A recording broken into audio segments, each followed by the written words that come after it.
ओम सजात्म स्वरूप परम गुरु शुद्ध चैतन्य स्वामी ने नमः।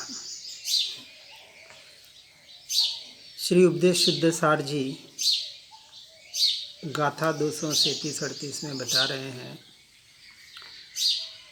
आत्मा के अतिरिक्त जितने जड़ पुद्गल आदि पर पदार्थ हैं तथा उनके निमित्त से उत्पन्न होने वाले अर्थात संयोगों के निमित्त से उत्पन्न होने वाले संयोगी भाव अर्थात मोह राग द्वेषादि भाव अशुद्ध भाव, उनको चित्त से हटाकर यानी उसको अपना मानना छोड़कर आज दिन तक उसे मैं और मेरा माना था, वहाँ से अपने चित्त को उपयोग को मन को हटाकर बुद्धिपूर्वक एक शुद्ध आत्मा के ध्यान में अर्थात अपने स्वरूप में अपने स्वभाव में मग्न होना ही सच्चा तप है। दो प्रकार बताए, एक निगेटिविटी अर्थात नास्ति से और एक पॉजिटिविटी अर्थात आस्ति से। कहाँ से हटना है और कहाँ स्थिर होना है, दोनों साथ में चलेगा। स्थिर हो रहे हैं और पर से हट नहीं पा रहे तो अधूरा काम है, और सिर्फ पर से हट रहे हैं और स्व में स्थिर नहीं हो पा रहे तो भी अधूरा काम है। दोनों काम साथ में साइमल्टेनियसली एक साथ में चलेंगे। यदि ऐसा तप न हो और बाहरी काय को कष्ट दे, काया को ही कष्ट देता रहे, उसमें तप मान ले, उसको ही धर्म मान ले, तो आर्द्र ध्यान रौद्र ध्यान का कारण बनता है और वह तप मिथ्या तप है। दर्शन मोहांत ऐसा कुतप करके इसे कुतप कहा। बिना आत्मा के लक्ष्य वाला तप ही नहीं है। श्वेतांबर में भी यशो विजय जी तप के इसमें गाथा में कहते हैं, तपते तेहिज आत्मा वर्ते निज गुण भोगे रे। निज अर्थात अपने आत्मा के गुणों को भोगना अर्थात अपने ज्ञान स्वभाव के द्वारा ज्ञायक भाव में रहने का प्रयास करना, पुरुषार्थ करना, यही सच्चा तप है। और ऐसा तप ही वास्तविक निर्जरा का कारण बनता है। तपसा निर्जरा च, मन वचन काया तीनों के द्वारा आत्मा अनुभव में नहीं आता, इसलिए वह अलख है। ऐसे सूक्ष्म आत्मा से शुद्ध ममल स्वभाव का लक्ष्य ध्यान किया जाए, वही सच्चा तप है। यही तप संसार नाशक है और ऐसा तप सम्यक दृष्टि ही कर सकता है। अर्थात सच्चा तप तो सम्यक दृष्टि के ही होता है, क्योंकि सम्यक दृष्टि जिस सम्यक दर्शन को अपनी आत्मा के लक्ष्य से जिसने प्राप्त किया है, भेद विज्ञान के द्वारा परद्रव्य प्रभावों से उपयोग को हटाकर निरंतर अपने उपयोग को अपने ज्ञान स्वभाव के द्वारा ज्ञायक में स्थिर करने का जो पुरुषार्थ सम्यक दर्शन से पहले हुआ, उसी को कंटिन्यूड करके सम्यक दृष्टि अब सम्यक ज्ञान के द्वारा सम्यक चारित्र की अर्थात आत्मलीनता का अभ्यास करता है, और इसी का नाम गुणस्थानक है। इस तरह से ऐसा तप संसार नाशक होता है, परंतु दर्शन मोहान मिथ्या दृष्टि आत्मज्ञान से शून्य है। उसे आत्मा की खबर नहीं है, आत्मा के स्वरूप की, स्वभाव की, भेद विज्ञान, तत्व निर्णय आदि की बातें उसे यथार्थ रूप से सिर्फ सुन पढ़ भले ले, लेकिन स्वयं के अनुभव से वो सिद्ध नहीं कर पाया है। इसलिए तो मिथ्या दृष्टि कहलाता है, अज्ञानी कहलाता है।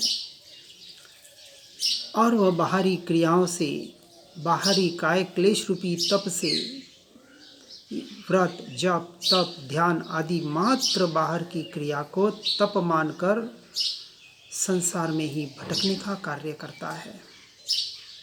इसलिए निरंतर पर द्रव्य पर भावों से छूटकर अपने स्वरूप और स्वभाव में रहने का ही हमें पुरुषार्थ करना है।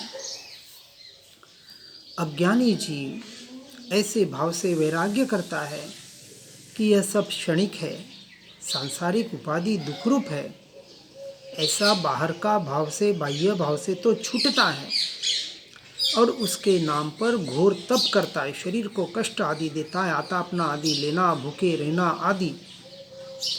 परंतु कषाय के साथ एकत्व बुद्धि नहीं टूटी होने से आत्म प्रतपन प्रकट नहीं कर पाता है और इसकी वजह से संसार में ही परिभ्रमण करता है। इसलिए शुद्ध आत्मा की शरण ही प्राप्त करना एकमात्र उपाय। इसलिए अशरण भावना में जो बताया जाता है कि ये सारा संसार, तीन लोक, तीनों काल में कोई भी पदार्थ वस्तु शरण योग्य नहीं है, अशरण है। व्यवहार से एकमात्र सद्देव, सद्गुरु, सतशास्त्र, सत धर्म का शरण और निश्चय से एकमात्र अपने आत्मा का, अपने स्वरूप का, स्वभाव का, निज का शरण। इसके अलावा कोई भी शरण इस संसार में मुक्ति का कारण नहीं बन सकता। इसलिए इस अज्ञानता से हटने के लिए हमें यथोचित उपाय करना ही पड़ेगा। और इसलिए आगे गाथा 238-39 में इस संसार परिभ्रमण का कारण और इससे छूटने का उपाय बताने का प्रयास करते हैं कि जीव की अपने स्वरूप की विस्मृति यह अज्ञान भाव ही संसार परिभ्रमण का कारण है। सीधी सी बात है। मैं आत्मा, शुद्धात्मा, परमात्मा हूँ ऐसा ज्ञान न होने से तथा या शरीरादि मैं हूँ और इसके निमित्त से होने वाले मोह राग द्वेष के भाव मेरे हैं, इन सब का मैं कर्ता भोगता हूँ, ऐसी मिथ्या मान्यता, दर्शन, मोहांध यह संसार परिभ्रमण का मुख्य कारण है। द्रव्य, क्षेत्र, काल, भाव और भव ऐसे पंच परावर्तन को वास्तविक संसार कहा गया, जिसमें जन्म मरण का ही परिभ्रमण कहलाता है। परंतु जिसे भेद ज्ञान, भेद विज्ञान के द्वारा स्व पर का यथार्थ निर्णय, यथार्थ श्रद्धान होकर अर्थात तत्व का यथार्थ निर्णय करके स्वयं का वास्तविक ज्ञान हो जाता है, स्व संवेदन प्रत्यक्ष अनुभूति के आधार पर,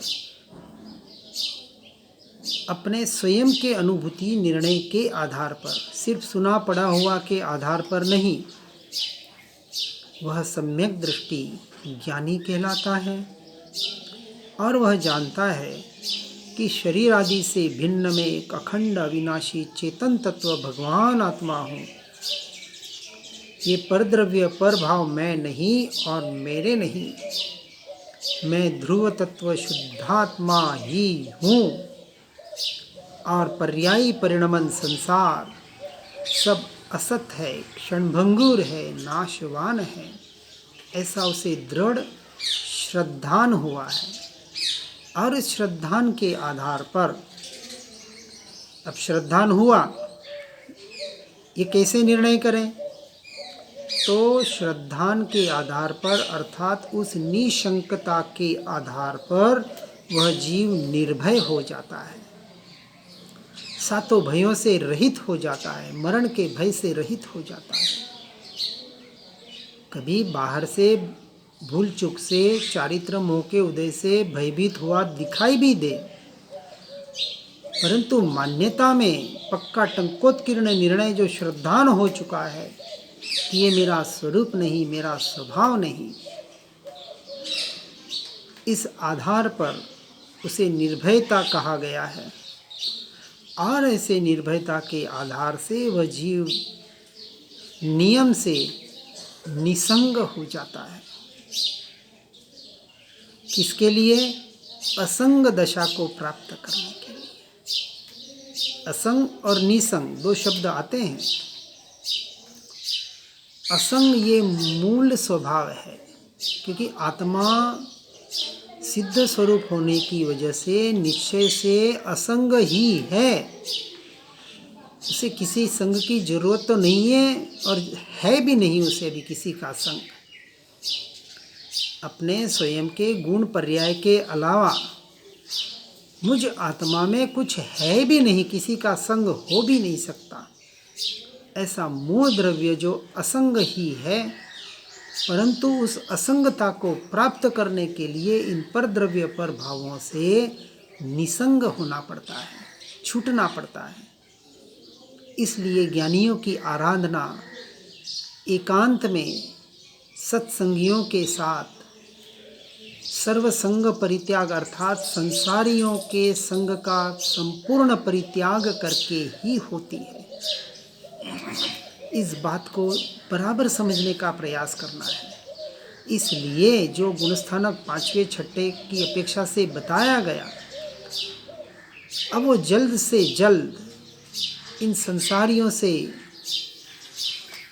छूटने का प्रयास करेगा, उनके संग से, उनके संग में।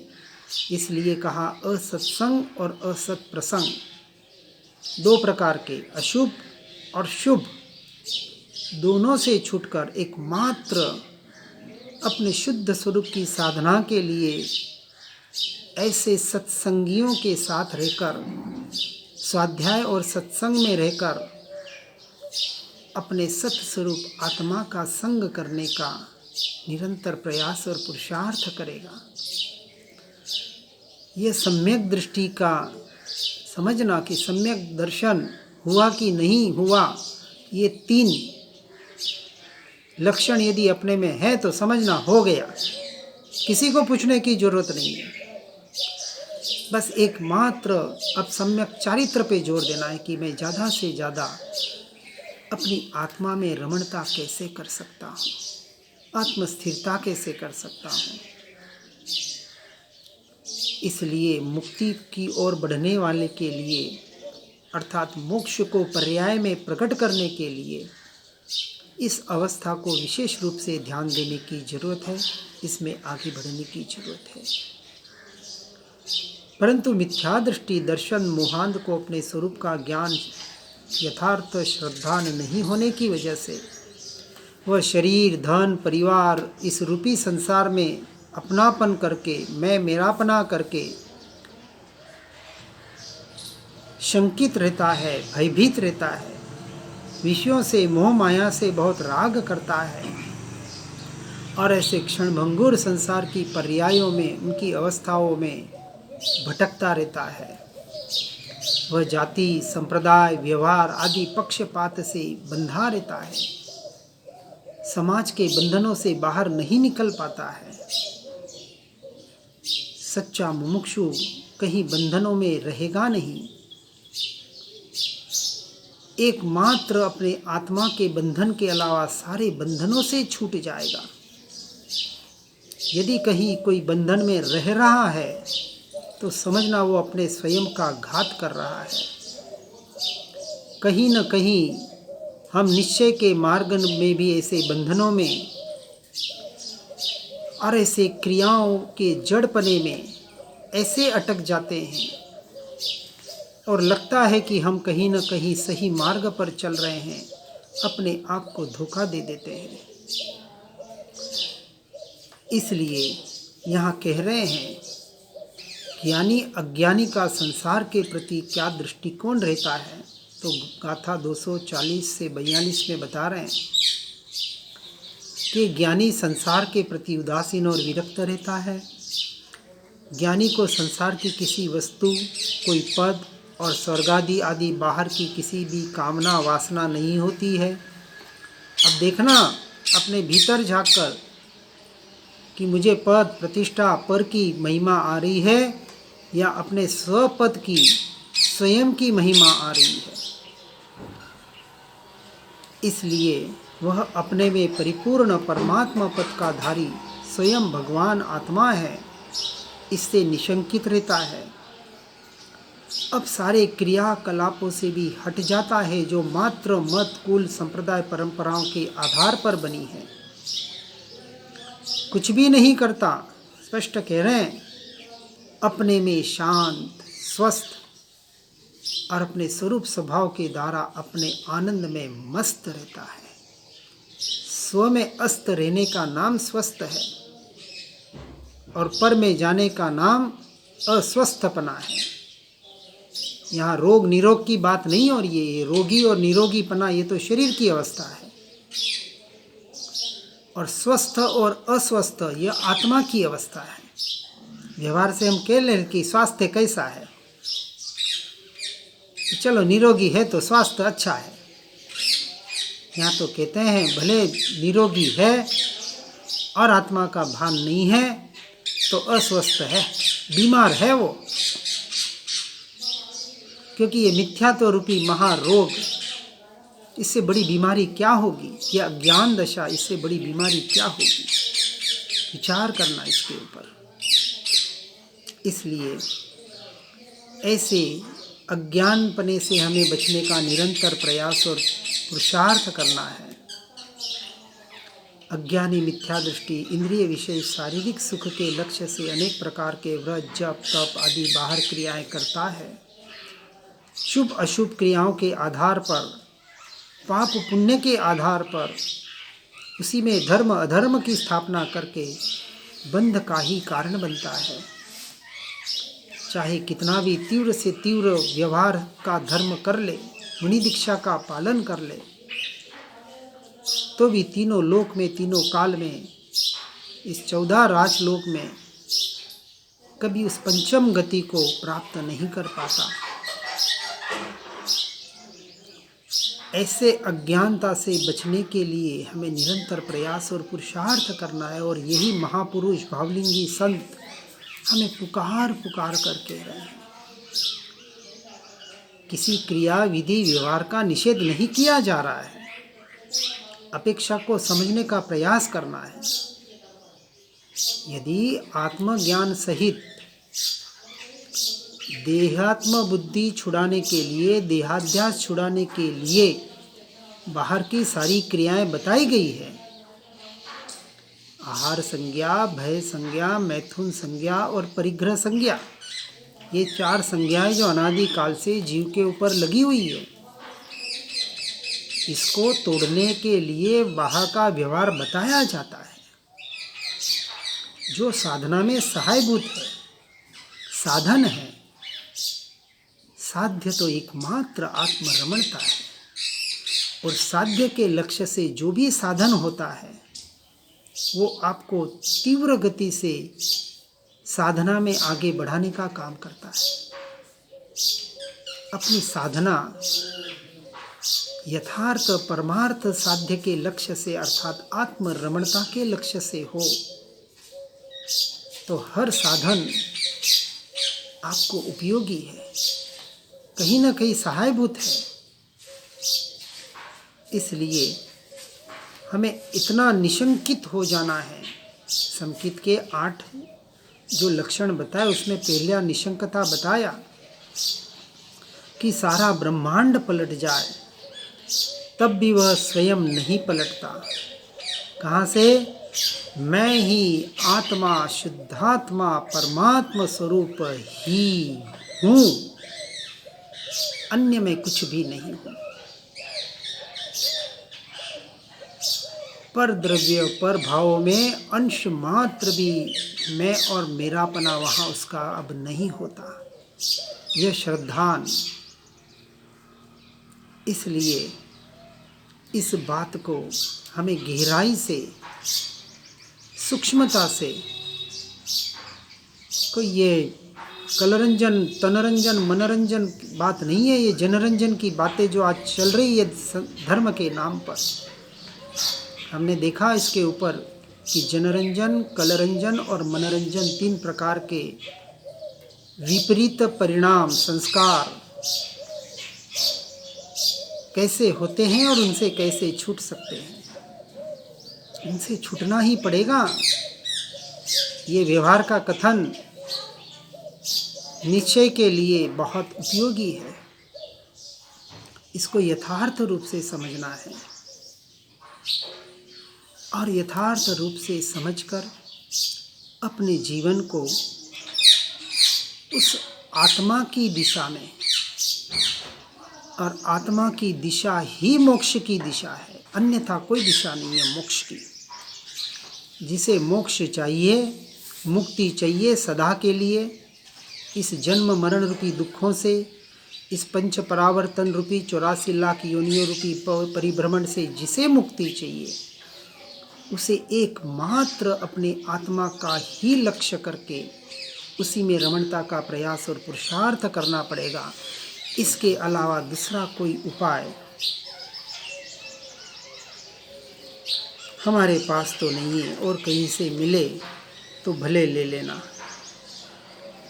इस बात को यथार्थ रूप से समझकर अपने जीवन को आत्ममयी बनाने का प्रयास और पुरुषार्थ करना। इन्हीं भावना के साथ ओम नमः सिद्धम। जिन वाणी के ज्ञान से हो सम्यक श्रद्धान, हो चारित्र महान पाऊं पद निर्वाण। जिनवर प्रभु की दिव्य ध्वनि जो शुद्ध बोध स्वरूप है, स्यादवाद से जो है अलंकृत शारदे श्रुत रूप है।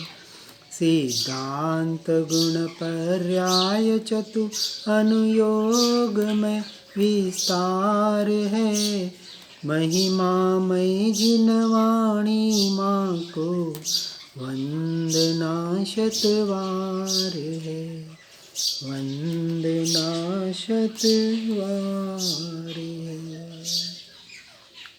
ओम।